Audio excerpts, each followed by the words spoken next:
Hi, Stepan. Thank you very much for your comments, and particularly for your unique perspective with starting a new school. So I'm wondering if specifically in the incubator context, do team members in your school recognize or acknowledge when they're bringing a deficit model? Because you mentioned that that does happen. So when they bring that to the team, do they end up being able to recognize it in themselves?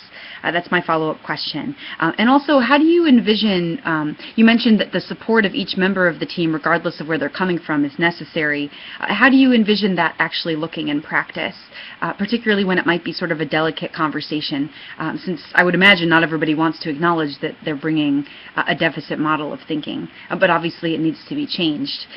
Thank you again also for your point about the newer teachers sometimes feeling less like contributors.